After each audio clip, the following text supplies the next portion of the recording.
Welcome to the Rahn Anthony Show. Today, we have a subject that we all have been up against, and it's racial profiling. Be sure that you tune in so you can hear what's going on the Rahn Anthony Show. That's coming up next. Coming to the meeting, Charlie? I guess. Ooh, I like your boots. They're not boots. They're my cats.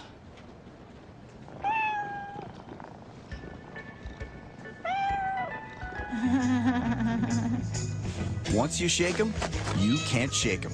Crunchy outside, soft, meaty flavor inside. Temptation's treats. Once you shake them, you can't shake them. Hi, welcome back. This is Rahn Anthony with the Rahn Anthony Show. I have this guy that's coming up next. I'm telling you, he's just in everything. I mean, he's been all on ABC, CBS. I mean, he's a great guy, and he's the CEO of New Order National Human Rights Organization. Let me read something to you.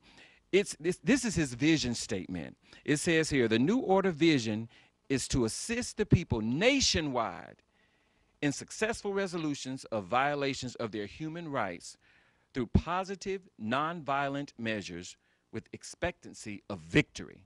So this guy here is the person that you would want to talk to.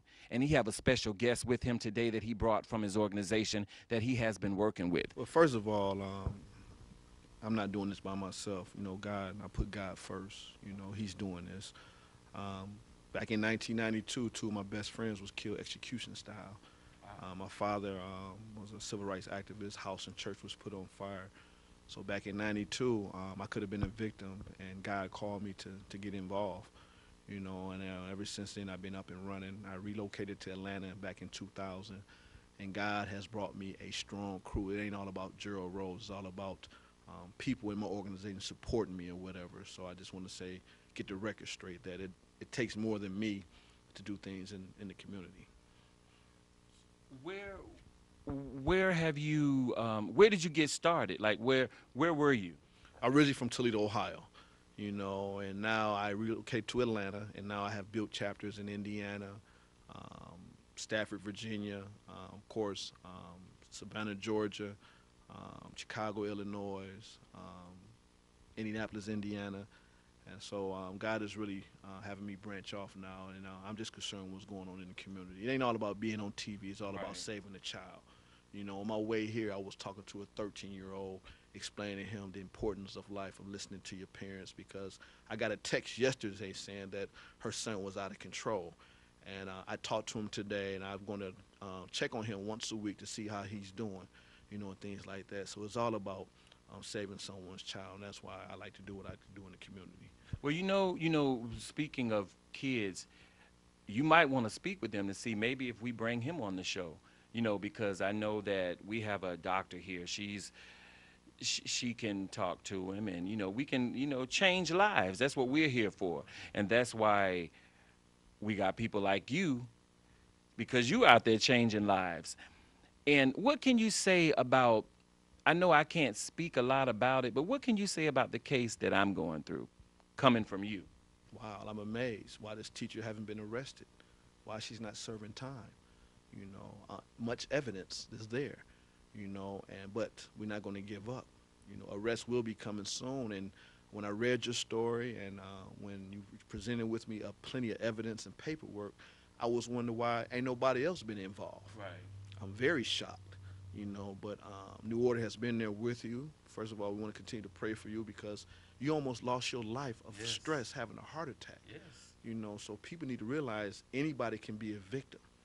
What would you say? Can you let them know what actually happened? What actually happened with the situation with my son? We felt that Fulton County, a couple of teachers was possible accused of murdering your son, you know, and I'm not afraid to say that. You know, I'm not afraid to be criticized, because my dad always told me, you're getting criticized, you're doing the work, and it happens a lot. People smile in your face, but talk about your back, behind your back, but I am committed to do what I do, because you only live once. Why not go down fighting? Because people went down fighting for me, you know, so I always tell my kids that, you know, so your situation is very serious. But I know Aaron right now is in heaven and saying, you know what, y'all going to get justice for me. And that's what we plan to do. If you're going through anything out there, you need to contact Mr. Gerald Rose. And because if and don't be afraid. I mean, he's dealt with a lot of issues, and he can get you in the news to expose whoever it is that needs to be exposed. So, Gerald, if you don't mind, if you could go ahead and just give us your information, where they can contact you if they need to call your office. Thank God for your new office. I've been there. I love it. It's a blessing. And just give us your information. You can contact New Order at 404-483-8284, or you can visit our website at www.nonhro.org. There you have it. That's Mr. Gerald Rose, and that's New Order National Human Rights Organization. We'll be right back with Chrystale Wilson on The Rahn Anthoni Show.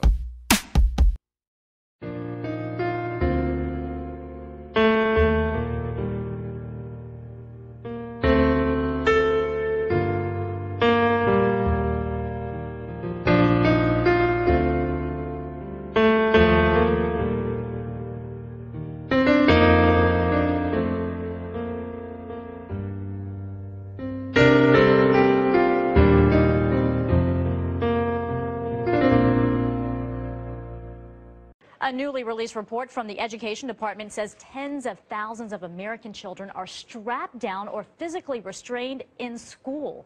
Many such children are disabled, and critics say the practice leads to abuse. Disability advocates are now calling for federal standards to curtail or end what the report calls the seclusion and restraint in the classroom. Hey, this is me again, Rahn Anthony, and I'm here with Efat Walker. And we have a story for you. It's really emotional because she just had like a break with it, and these are the things that we're talking about, and this is dealing with DeKalb County. And can you just tell us what actually happened? On November 24th of 2006, my 24-year-old brother was killed by a DeKalb County officer. At the time, you know when people always tell you feel it, you kind of know when someone is gone. I was actually at work. I had just the strangest feelings, and something told me to pick up the phone and call my brother. And I kept calling him. His phone was going to voicemail.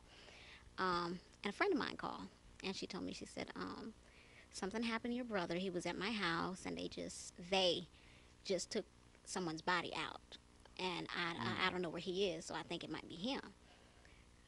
So I immediately called my mom, and I told her, I said, I think something happened to Raheem. He's not answering his phone. No,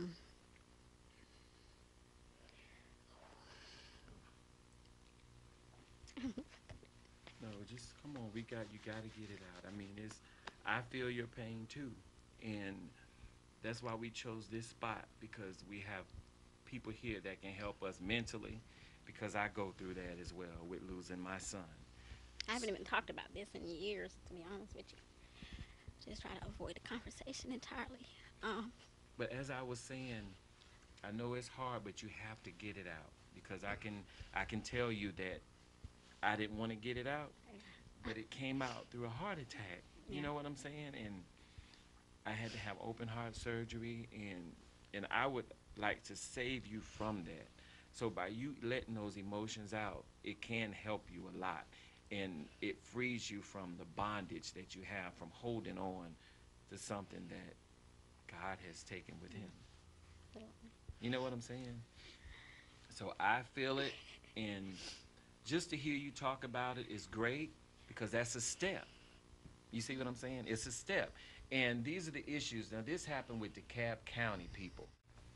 Yes, Gerald. And, you know, I can you just elaborate on what happened with her brother? And because I know we had a little emotions going on right now, and just as I was letting her know that it has to come out, because as I said, from the heart attack and open heart surgery that I had only 2 months ago.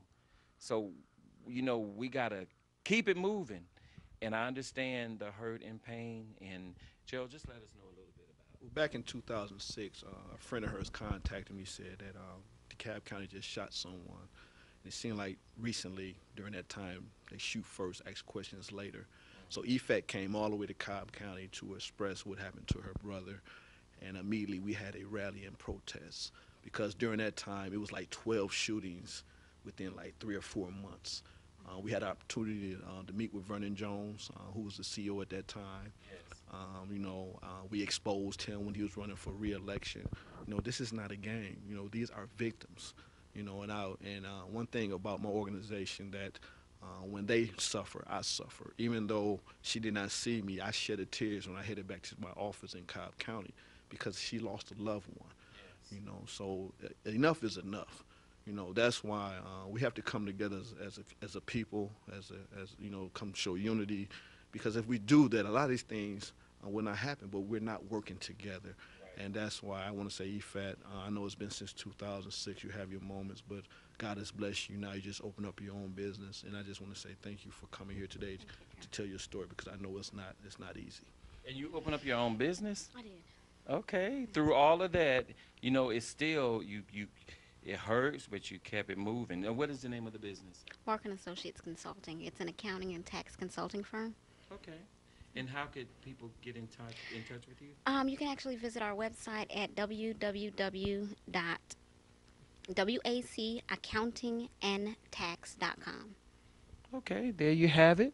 I'm Rahn Anthony. It's the Rahn Anthony Show, and we're talking about injustice, everything that's going on, not just in Atlanta, but all over.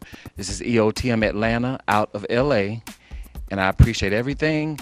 We're going to be right back with Chrystale Wilson.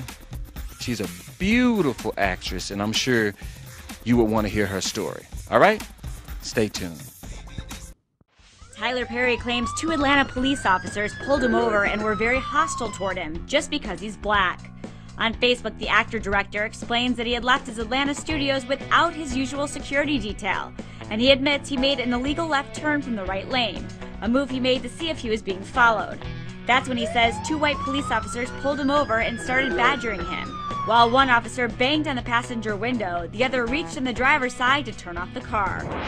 Tyler writes, "He said, 'What is wrong with you?' The other officer said to him, 'He thinks he's being followed.' Then the second officer said, 'Why do you think someone is following you? What is wrong with you?' Then a third officer arrived on the scene. This officer was a black guy. He took one look at me and had that 'oh no' look on his face. He immediately took both officers to the back of my car and spoke to them in a hushed tone. After that, one of the officers stayed near his car while one came back, very apologetic. A spokesman for the Atlanta Police Department confirmed that Tyler was stopped by 2 officers, telling the Atlanta Journal-Constitution that the matter has been turned over to the Office of Professional Standards, which has opened an investigation. Hey, welcome back. This is Rahn Anthony, the Rahn Anthony Show. I have sitting next to me, I'm so nervous. This is, but this is a beautiful lady, and I followed her career. I just saw her in a new movie, Shake. Oh, yeah. Yes, I just saw that. Really? Yes, it's been about a week ago. Oh, okay. Yes, I loved it, and I've been following you, prior to any of this, because, once we saw you in the Players Club, Right. we saw that, and it just, everybody follows you from that. And I appreciate you coming here today just to spend time with us to talk about your situation outside of the industry. So if you can you just tell us a little bit about what happened in your situation? Well, it's important for everyone to know that basically what happened to me, it doesn't just trigger low income or poverty stricken people. It's worldwide, and it's, and I didn't even know how serious or severe it was until it happened to me to this degree. I always hear about things and say, oh my gosh, that's horrible. I hate that happened to those people. But you never really imagine yourself in that situation, especially when you take the proper steps or you feel like you've reached a certain level in your life to where it wouldn't happen to you. I remember there used to be this pond that we could go visit when we were kids. Do you remember where it is? So he said, well, I don't know where that particular one is, but there's one that's really close to my house. So when you all get down my way, just call me and I'll show you where it is. And I said, oh, that's great, because I have a book. I want to show you my book, and we can sit down there and you can take a look through it. So he said, okay, fine. Since we knew this is something that we were going to do, my cousin and I, we had on our swimsuits underneath like little shorts and things like that. So when we met with him, he drove us to the lake. She said, well, let me go run real quick because I want to pick up some stuff from Walmart, like some more water or whatever, and I'll be right back. And I said, okay, well, I'll stay here with him until you get back. So took out a towel and we spread it out by the lake. It was no signs that said no trespassing, nothing said private property. There was no signs that, you know, would say or state that this was private property. And we also drove up and down the street. It was just woods and then a lake. So we sat down there. We were looking at the book. I had a bottle of water. And I took off my shirt and had on, had on a bikini top, and I had on some jean shorts. So he was like teasing, saying, "Yo, are you gonna jump in this water?" And I'm like, "Oh no, I'm not jumping in this water. This water is filthy. I'm not going that far, but I will kind of get a little tan because since I'm so brown and everything." But so I said, I want to get a little tan. So you whatever. If you gonna jump in there, you jump in there. So we were just teasing each other. And so I said, well, let me take off take off the bottoms because I don't want to have a tan line with jeans here. So I took those off. And when I did that, we heard a car. And so I said, oh, I hear a car. I said, I wonder if that's my cousin Joanna coming back already. And he goes, I don't know. So I looked up there and I said, no, that's a police car. And he said, well, they probably, wondering whose car is just kind of on the side of the road because sometimes people abandon cars over here. But I left a note on my windshield saying having a picnic just so they wouldn't think it was abandoned. I said, oh, okay. So then I saw the police officer out of the car kind of walking down to the bank where we were. And I was like, well, he's walking down here. And he goes, oh, well, let me go just let him know that we're over here. So he goes, hey, we're over here. And he goes, oh, okay, well, come over here and talk to me for a minute. So my friend starts walking over there. Well, this time I take the towel, and I kind of cover myself up because I'm like, okay, well, I'm down here in a bikini and, let me cover up or whatever. And so then he goes, I need both of you to come over. So I'm thinking, okay, maybe he just needs to see our identification. But I'm like, oh, no, I left my purse in the car with my cousin. So I said, well, let me just go over here and let him know my cousin will be back in a little while if that's the issue. So I picked up our stuff, the book or whatever, and I started walking over there. When I got over there, he goes, is this your property? And I said, And he goes, this your property? And I didn't really understand what he was saying. So I needed an interpreter. So my friend goes, well, he's asking you, is this your property? And I go, no. I said, why? Is there a problem? And he goes, well, yeah, because you're trespassing. So I said, oh. I said, well, we didn't know. Okay. I said, well, we'll leave. I said, because I was just waiting on my cousin to come back and pick me up. And he goes, oh, no. He goes, no, you can't just walk on somebody's land and and think that's okay. So I said, well, okay, I understand. I said, but, let me just, we'll just go. And I had a little plastic bag with my towel and stuff in there, and I had put my clothes in there, my shirt and stuff like that. So next thing I know, he asked my friend to turn around, and my friend goes, well, what's going on? He goes, well, I'm arresting you. So I was shocked. I said, what are we getting arrested for? He goes, for criminal trespassing. So I said, well, wait a minute. I said, I don't understand. I was like, we didn't know. And what the Georgia law states is you have to knowingly and intentionally be on someone's property. And you have to do a certain amount of damage to that property to be arrested. But you are to be asked to leave and allowed to leave willingly before anything is to take place. And we were never given that opportunity. After he handcuffed him, then he proceeded to handcuff me. And I said, well, wait a minute, can I put on my clothes? Because I just still had just the towel wrapped around me. So he was like, no. Puts us in the back of the police car. Still, he was like, I'm not going to, so I'm trying to hold on to the towel by this time in the back because I'm basically nude on the side of the road. So then he puts us in the police car and with the windows up. We sit up there with the windows up in like 98 probably 98, 100 degrees weather. The windows up for like 10 minutes while he's sitting on the side of the road and talked to his friend. And then I could see his friend, because it was a guy in a red truck, he kind of signaled like, kind of like look at them like they're in the back of the car. So he came and he rolled the windows down the front, and the car was still off. And then we were in there for another 45 minutes while he just stood on the side of the road and did whatever he needed to do. And we're like, officer, are you really taking us to jail? He was like, yes. He takes us to jail. They strip search me. Yes, they strip search me, knowing that, you know, like I said, we weren't doing anything. They strip searched me. They put me in. They didn't put me in a cell because by this time I think they were kind of feeling like, okay, this is probably maybe we've gone too far because they probably ran my name. I've owned properties in Macon, Georgia. I did I did subsidized housing for underprivileged families. I went in. I renovated homes. I was the first minority to buy in a historical district in Macon, Georgia. So I kind of tried to tell him this. I said, sir, I said, I understand about property. I said, if this owner was concerned about people trespassing, he should have done his due diligence and put up a sign. He was like, well, that's not the point. The point is, he said, whoever I catch on the property is to be arrested. So I said, you know, I just feel like that's a form of entrapment. And, you know, it could have been handled differently and it should have been handled differently. So they made me bond out. They didn't strip search anybody else that came in. They had a young man come in, a Caucasian man who came in. They were twins. They had been pulled over. They were found, marijuana was found on them. It was their third offense, both of the twins. One of them was on probation. So they let the one that was on probation drive and they let the other one take the charge. Well, he came in, his bail was $10 less than mine. What was so funny and ironic is that I picked up my cell phone, I put it in my swimsuit right here, so he never searched me, so I still had my cell phone on me in the police car. So I was able to like make my cell phone fall and like we're in there. So I'm like, and I have talk text on my cell phone, so I was able to talk and say, I'm getting arrested. So she's like texting back like, what?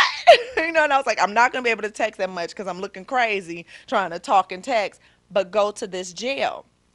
So she had been there the whole time. So she witnessed the officers kind of laughing and joking and saying, oh, well, how many did you get today? And, you know, how many did you catch today? And, oh, yeah, I got pulled one over for tinted windows, and he had a warrant, and so he had to serve his warrant. Then, oh, yeah, I pulled one over for tinted windows. So they were pulling several people over just for window tint, hoping to find something else. So this one young lady who was waiting, she was just crying because my cousin asked her, she said, well, what's wrong? She said, well, we got pulled over for window tint, and they took my boyfriend to jail because he had a warrant. She said, but I didn't have anything. It was my car. My car was registered and insured, but they towed my car and just brought me here to the station and said, I have to find a way home. She was like, I don't know anybody out here. I don't know anybody to come get me, to take me to the tow place before it closes. So my cousin said, well, I'll give you a ride to go try to pick up your car. So she said they went and picked up the car. A 13-year-old brought the keys out to the girl, took the money, no receipt, no nothing, and that was it. So it's just a money thing A because money it's black thing. people, Yes. basically. Yes. So are you doing anything about this? I mean, are you gonna? I What? definitely want to. I want to get the word out there. I want people to know that this is a problem and that it does exist, and it exists right in our back door, and we just would never know. And like I said, I just don't think they knew who they got that day. They probably thought it was just going to be this young girl who didn't know anything, didn't know the law, or they wasn't going to pursue it. But I do want to pursue it. Right now, I'm just looking into how to go about it because I do know it's a good old boy network, and I don't want to get railroaded and ended up in jail for something that I know is as petty as that, and they'll trump up the charges. Because even though they said I was in there for criminal trespass, and they made me bond out on disorderly conduct. And when I questioned them, and I said, well, why are you making me bond out on disorderly conduct? And they said, oh, well, because this works out better for you this way. It just none of it made sense. And then they made me use their bail bondsman. Like, they have the number posted everywhere. They were like, oh, have you called our bail bondsman yet? Have you called our bail bondsman yet? Then they were like, oh, well, he'll be down here at 6:30. He has to go cook dinner for the church. He has to do this. He has to do that. So it's like they all know each other. I mean, it was just really, it was very, the way it was handled was just horrible. And you could tell that it was just all this machine for money and for humiliation. They fingerprinted me. They took a mugshot. I feel that my character has been, you know, it just defamation of character. Yes. Because even though they go, oh, it's nothing, just come to court, just pay the fine. No, it's something, because my mugshot is now online. If I were to try to, go out for something, say if I want to run for office one day, and I have that. So I think that I want it to be expunged. I want it to be removed. I also want to try to pursue them for malicious prosecution, because they did not have to take me to jail for that. It's just several routes that I want to take, but because there's so many little loopholes in the law, I know that they can kind of work around them.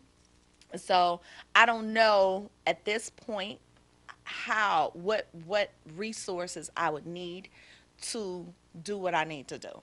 So have you talked to an attorney about it? And I see what have they're spoken saying with an as far as- attorney, yeah, and he was saying that the same thing is like with the loopholes, they'll use a lot of little things to try to get out of it. Also, my court date is coming up, and I don't want to make too much noise before my court date, because I want them, because I feel that it's going to be dismissed just based on all the evidence. And once it's dismissed, then in my opinion and several other opinions, that's going to prove that they didn't have merit for doing what they did. So if they dismiss it, then I have more ground to stand on. After that, I'm going to say, look, why would you dismiss this if this was something that was actually a crime that took place? You should have prosecuted me, but you didn't. You dismissed it because you knew it was trumped up. Then I want to go after them. Right. So we'll see what happens once I go to court. Hopefully I won't get locked up. Behind something like that. That's crazy. But just the fact, I don't feel comfortable anymore. I don't feel comfortable with the law. I don't feel like the police are here to serve and protect. I feel like they're here to harass and extort. I feel like they're the new gang of today's society. I'm more afraid of them than I am when I see a group of guys standing on a corner. I'm more afraid of the police. When I pass them, I'm nervous. I'm like, what are they going to pull me over for? What is it going to be this time? I'm afraid to do anything. I'm afraid. I'm like, when I'm parking places now, I'm looking around. I'm going, okay, am I going to come out? Is my car going to be here? It's just, so it's put that kind of uncomfortableness in me, and it shouldn't be that. Have you probably haven't yet, but have you went to the courthouse and spoke to some of who was the person in charge of Georgia? I know the Attorney General. Because what I did in my situation, because they were treating me the same way, I went down and I spoke to Jan Jones. You have to find out who your representative is, because the police, they just want the money. They don't care about what you're going through. They just want the money, and they probably want to see you. That's why they did what they did, to be honest. And so you can talk to the Attorney General. You can go down to, I guess it's the courthouse, because I went to the courthouse and I demanded to speak to one of my representatives. You can talk to the senator. I spoke to the senator. I grabbed him. They were having, because I'm bold like that. I want to know what's going on. And if they're telling me that they're here to help me, then I'm coming to your office. I want a meeting. And what I do, you get, once you go through what you're going through, you get the news. Because what I did, everything that I send out now, I copy Jeff Cherico from CBS. I copy him and I copy CNN, because they're following the story.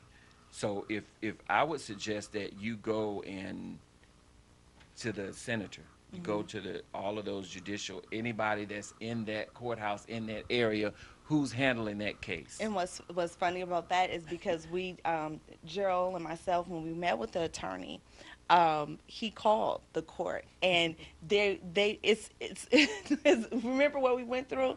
It's the good old boy network, because it's like the person who answered the phone really didn't know what was going on. Then all they could say is, okay, yes, this person was here and this is their fine. They didn't know who the prosecutor would be. They didn't know, they really didn't know anything. Right. They weren't able to give any information. So you don't have any of that in that county.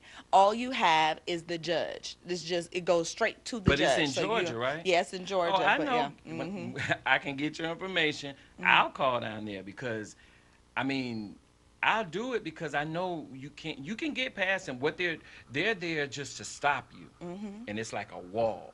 And I was like, oh no, So you go above that wall, and you can go above that wall by dealing with their boss's boss, who's ever the judge that is. You don't have to just listen to him, because you have the senators and all of those people, and it's the same one who, in your area, in the area where you work, whoever that is, and they can get something done, because they're here to serve citizens, supposedly.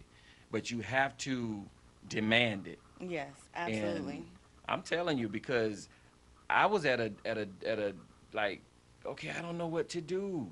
Police, the lawyers, I mean, man, It's so forget frustrating, this. yeah. I was like, forget this. I'm going myself. And they want to like frustrate you into submission, to where you just submit to whatever they say, whatever they tell you to do. Right. Because I'm like, at this point, I'm out of money that I shouldn't have been out of, first of Right. all, behind that. And I'm not going to, like, if they try to give me a fine or something like that, I'm going to say, are you kidding me? I mean, it's just ridiculous. I'm definitely going to pursue it. And so I thank you for the advice. Yes. And hopefully, I can get in contact with the correct people that can address this issue. And at least, because it's not going to stop, but at least slow it down. And at least, let them know it's not okay. Right. It's going to take, just like they say, it takes one person at a time. It's going to take one officer at a time. If this officer is made aware that, hey, you made a mistake, he's going to think twice before he does something like that again. And so are his comrades. They're going to think twice before they Right. do that, because somebody needs to get a slap on the hand, at least, because who knows what more they'll do. But it does need to be addressed. Yes. And I applaud you for standing up, because that's something that I did. And it's only a few of us that will do it. Absolutely. And that will stand in your face and say, look, you're wrong. And people, I just really, I'm so happy about this show, because it will let you know that, when I went down, I'm just going to be honest with you. When I went down, you know what the guy told me? He said, I'm going to help you, because you're the first black to ever come in here. That's what he told me. Because I've noticed what we do, I can say we, because I've been around, it's like, oh, I'm going to do this and I'm going to do that, I'm going to do this, I'm going to do that. No, you can't do that. You have to get out and go to the courthouse and speak to your people who's in charge so they can help you. Just like what we're going to do. I mean, talk to them. Because if you sit home and just bicker and get upset, it's going to just do nothing. So I urge you, if you have any problems, get it solved. Go to your senators, to the judicial system. Look on the internet. Who's representing you? Who's in charge of your area? Go to the meetings, because that's what a lot of people are doing. They're going to the meetings. They're changing things. And then what a lot of us do, we sit back and say, oh, I wish. No, if you don't do anything about it, you don't even count. So I urge you to do that. And I'm letting you know, I will call, because I know if you're busy, I can't do that much now because of the heart attack and all of that. So I have nothing but time. And that's why I'm doing this, and I'll stay in their face. Look, you need to do something. Right. And that's why I can't say it. I think they're afraid of me because of my mouth. I'll keep talking and I won't stop. And I just thank you for coming. I appreciate it. Right now, we have a guest here that's Dr. Veronica Tucker, and we'll be right back, and she's going to shed some light on a dark situation about all of us and what we've been through. Yo, man, what's up? Hey, how you doing? Pretty good. Man, you see that black guy over there? Yeah. I bet he does drugs. That's sure right. Hey!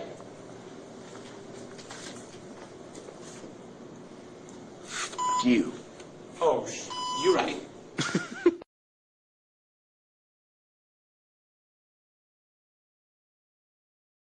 Hey, welcome back to the Rahn Anthoni Show, and I thank you for tuning in. I have with me Dr. Veronica Tucker, and she's going to shed some light on all of our dark situations. You know, when you're in a dark room, you want the light to come on. And this is what we have her here for. And she's a beautiful person inside and out. And she has a lot of knowledge to help us in situations that we're going through, that we've been through, just to help us out. Dr. Veronica Tucker, how are you today? I'm doing well, man of God. I just want to say thank you. I want to say, as I was sitting here and I was listening Yes.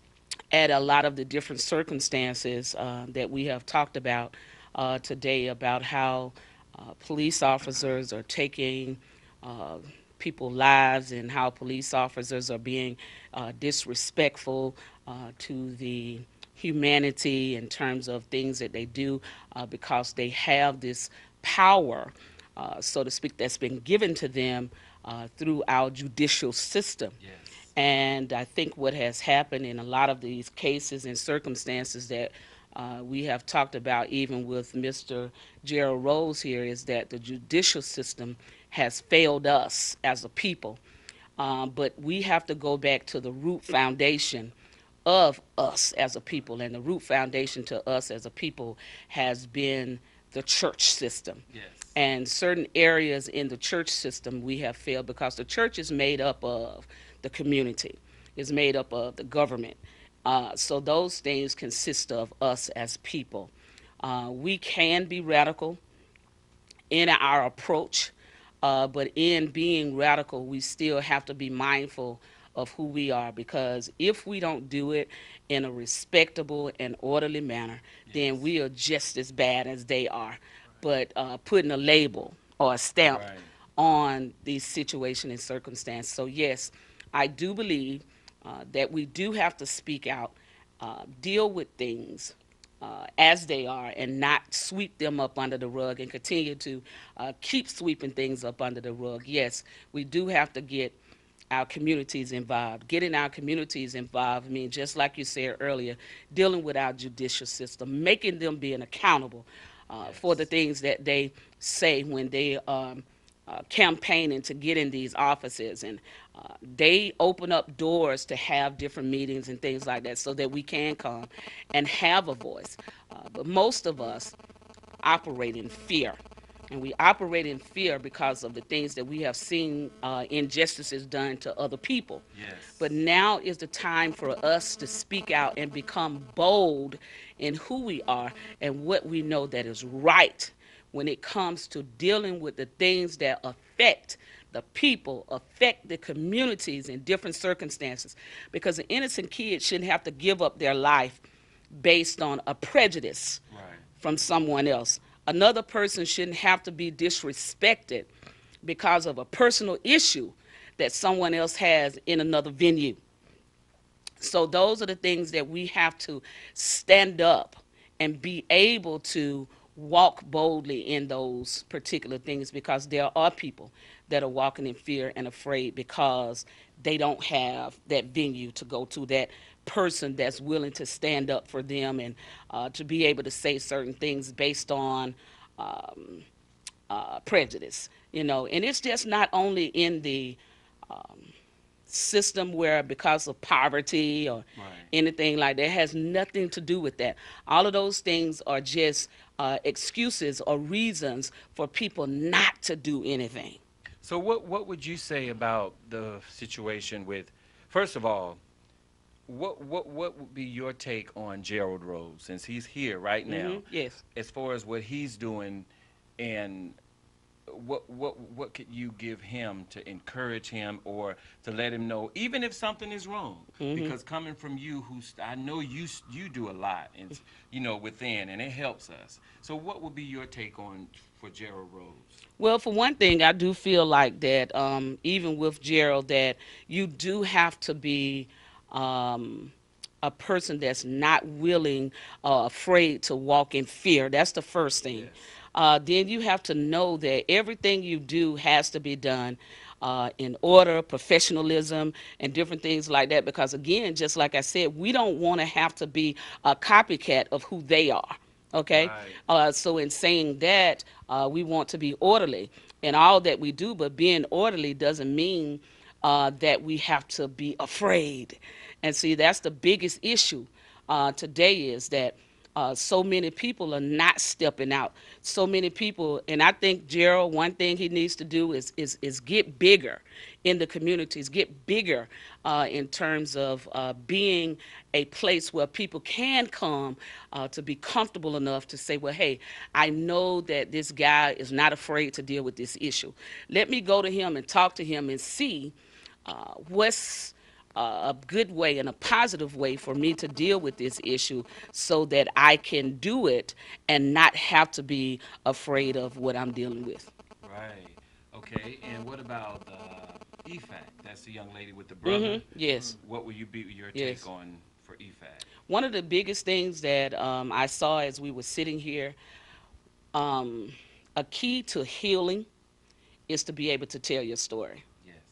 Is to be able to speak out about what's going on. When we internalize things, it becomes like an ulcer. It becomes like a sore. And instead of us being helpful in terms of communicating the issue, because when we communicate the issue, we have to understand, just like the word says, that we are overcome by the blood of the Lamb and by the words of our testimonies. So that means that we have to go out and tell somebody else so that that somebody else can be helped, okay, by what we speak. But if we don't speak it, then what happens is it causes us to die internally. And see, the life of who we are as people comes from the inside out. So I know in noticing the situation is one thing is that she needs to be able to tell her story. If it's nothing but to be able to write it down in a book maybe, or journalize it. But however it is, she needs to become open to tell her story. Once she begins to tell her story, then it will not only help her, but help all the people around her that has been affected by that same situation. Because do you know there are a lot of people that have lost their lives and we don't hear about it, or we don't know about what has happened, you know. And just so happened this is just one of the many instances that we have heard about, you know. So it begins at home. And with Chrystale, the actress that was here, what do you say about her? If you can sum it up. When I heard her speaking about her situation, it took me back to the slavery days. But we have to be mindful as a people, as a community, that we have been liberated by the blood of Jesus. Yes. And by us being liberated, liberation means that we are free in every aspect and area of our life. So with that being said, I do think that she's waiting at the best time after her trial date is over, and then she can become more effective and more active in what she's doing to actually deal with that. But because of our liberation and the liberty in Christ Jesus, we have to understand that we do not have to allow people to bind us up based on circumstances. Based on what she said, there was no reason why they should have been arrested. The Georgia state law says that before we even enter in, just like she said, we have the right to be able to go free. And when she offered that to the police officer, he said, oh, no. And then to be disrespectful enough not to even let her put her clothes on is another whole avenue altogether that can be dealt with in the judicial system. So we have to just be mindful of all of those things and know how to put them together. Use the wisdom that we have through libraries, through judicial libraries that are set aside and set apart for just circumstances and situations just like these, so that we can be in order in how to handle it, but not being afraid in how to handle it, because the fear is what causes a lot of people not to deal with circumstances and situations. Okay, and that's well said by Dr. Veronica Tucker. And I just like to thank you all for tuning in. This is the Rahn Anthony Show. You can catch us. We are getting this all over. We appreciate everybody that's tuning in. We thank you for all the listeners. We thank the panel that was here. And I can tell you, whatever you're going through, let's turn the dark situation into light. Until next time, this is Rahn Anthony, EOTM Atlanta. You be blessed.